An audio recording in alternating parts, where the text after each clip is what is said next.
1875 में एक महान व्यक्ति हुए थे श्री बंकिम चंद्र चट्टोपाध्याय जी। उन्होंने एक गीत लिखा था 1875 में। वो गीत का नाम वंदे मातरम। तो वंदे मातरम गीत को गाने पर भी अंग्रेज सरकार ने पाबंदी लगा रखी है। भारतीय नागरिक यदि वंदे मातरम गीत गाएंगे तो अंग्रेजों की पुलिस उनको जेल में पकड़ के बंद कर देगी, ऐसा कानून था। तो एक साथ हम एकत्रित नहीं आ सकते थे, कोई सामूहिक कार्य कर नहीं सकते थे, वंदे मातरम गीत नहीं गा सकते थे। ऐसे कड़े प्रतिबंध हमारे देश पर अंग्रेजों ने लगाए हुए थे। और उस समय अंग्रेजों के खिलाफ जो भारत का आंदोलन था, स्वातंत्र आंदोलन था, उसके सबसे बड़े नेता थे श्री तिलक। उन्होंने अंग्रेजों की सरकार के ये जो प्रतिबंध थे, ये जो पाबंदी थी, इसको निरस्त करने के लिए एक योजना बनाई। और उन्होंने ये तय किया कि अगर अंग्रेज सरकार 5 या 5 से ज्यादा लोगों पर पाबंदी लगा रही है तो कोई ऐसा आयोजन शुरू करना चाहिए जो अंग्रेजों की सरकार के इस कानून को भंग करे और नागरिकों के मन में शक्ति आए, डर निकल जाए। अंग्रेजों की सरकार का जो भय है वो भारत के नागरिकों के मन से निकलना चाहिए। ऐसा सोचकर उन्होंने ये गणेशोत्सव शुरू किया। 1894 के पहले हमारे भारत देश में गणपति उत्सव होता था, गणेशोत्सव होता था, लेकिन वो घरों में होता था, परिवार के अंदर होता था। परिवार के लोग मिलकर गणपति उत्सव मनाते थे। पहली बार श्री लोकमान्य बाल गंगाधर तिलक ने 1894 में पुणे के शनिवारवाड़ा में पहले गणपति की स्थापना की थी। आप जानते हैं कि पुणे एक बहुत बड़ा शहर है, पूना महाराष्ट्र में। वहां पर एक बड़ा स्थान है शनिवारवाड़ा। इस शनिवारवाड़े में पहले गणपति की स्थापना हुई थी 1894 में, और वो स्थापना स्वयं श्री लोकमान्य तिलक ने अपने हाथों से की थी। और उस स्थापना में एक गणपति मंडल उन्होंने बनाया था, शनिवारवाड़ा गणेश मंडल। वो भारत का सबसे पुराना गणेश मंडल है। तो उस गणेश मंडल के कार्यकर्ताओं को उन्होंने एक संकल्प कराया था कि हम ये गणेशोत्सव का पर्व 10 दिन तक मनाएंगे। अंग्रेज पुलिस अगर हमें गिरफ्तार करेगी तो हम जेल में जाएंगे, लेकिन गणपति उत्सव को हम जरूर मनाएंगे। और ऐसे करके ये गणेशोत्सव की शुरुआत हमारे देश में हुई। और सौभाग्य से क्या हुआ, 1894 का पहला जो गणेशोत्सव शनिवारवाड़ा में हुआ तो अंग्रेज पुलिस थोड़ी परेशान हुई, क्योंकि जो गणेशोत्सव को मनाने वाले कार्यकर्ता थे उनको वो पकड़ नहीं सकते थे। कारण ये था कि वो धार्मिक गतिविधि में शामिल है।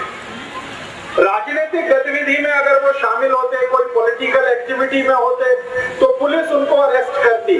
लेकिन चूंकि वो धार्मिक गतिविधि में थे, इसलिए अंग्रेज पुलिस ने उनको अरेस्ट नहीं किया और पूरे 10 दिन तक वो गणपति उत्सव चला। 1894 में 1894 में अक्टूबर 20 अक्टूबर से लेकर 30 अक्टूबर तक ये कार्यक्रम आयोजित हुआ था। श्री लोकमान्य तिलक ने हर दिन शाम को एक व्याख्यान वहां पर आयोजित किया था। स्वयं श्री लोकमान्य तिलक उस व्याख्यान में हाजिर रहते थे, खुद उसमें शामिल होते थे और बड़े बड़े वक्ताओं को वो उसमें बुलाया करते थे। एक दिन का व्याख्यान हुआ तो उसमें उन्होंने कलकत्ता से एक बहुत बड़े नेता को बुलाया। उनका नाम था श्री विपिन चंद्र पाल। 20 अक्टूबर 1894 के पहले व्याख्यान में विपिन चंद्र पाल वहां आए। 21 अक्टूबर का दूसरा व्याख्यान हुआ तो उसमें श्री लोकमान्य तिलक ने उत्तर भारत के एक बड़े नेता को बुलाया, श्री लाला लाजपत राय। वो 21 अक्टूबर को आए। फिर तीसरे व्याख्यान में उन्होंने, आपने नाम सुना होगा कि हमारे भारत देश में पुणे शहर में 3 महान क्रांतिकारी पैदा हुए एक भाई के रूप में। 3 भाई एक साथ एक ही परिवार में क्रांतिवीर के रूप में जन्म लिया। वो थे श्री चाफेकर बंधु। तो 23 अक्टूबर को व्याख्यान चाफेकर बंधुओं में जो सबसे सबसे अग्रज थे, बड़े थे, उनका हुआ। फिर 24 अक्टूबर को चाफेकर बंधुओं में दूसरे नंबर के जो भाई थे उनका हुआ। एक श्री बालकृष्ण चाफेकर, एक दया कृष्ण चाफेकर, ऐसे करके तीनों चाफेकर बंधुओं का व्याख्यान हुआ। फिर उसके बाद श्री लोकमान्य तिलक ने मुंबई से एक बड़े नेता को बुलाया, उनका नाम था फिरोज शाह मेहता, उनका एक व्याख्यान हुआ। और इस तरह से 10 दिन लगातार व्याख्यान माला चली। गणपति उत्सव हुआ, व्याख्यान माला चली। जितने भी वक्ता वहां पर व्याख्यान देने के लिए आए पहले गणपति उत्सव में, सबका जोर ये था कि भगवान गणेश हमारे देश को आजादी दिलाए, भगवान गणेश हमारे भारत को स्वराज्य दिलवाए, हमारे भारत देश में अंग्रेजों की सरकार समाप्त हो। सभी व्याख्याताओं ने इस तरह के विषय लिए थे। और जितने भी लोग सुनने के लिए आते थे उनमें उन्होंने देशभक्ति की भावना, राष्ट्रभक्ति की भावना पूरे व्याख्यानों के माध्यम से भरने का काम शुरू किया। परिणाम क्या हुआ? पुणे के लोगों में गणपति आयोजन के लिए उत्साह पैदा हुआ और 1894 में पहले गणपति की स्थापना पुणे में शनिवारवाड़ा में हुई। अगले वर्ष 1895 में पूरे पुणे में 11 गणपति मंडल बने एक ही वर्ष के बाद और 11 गणपति स्थापित हुए। उसके बाद 1896 में एक साथ 31 गणपति स्थापित हुए, 31। फिर उसके बाद 1897 में पता चला 100 से ऊपर गणपति हो गए।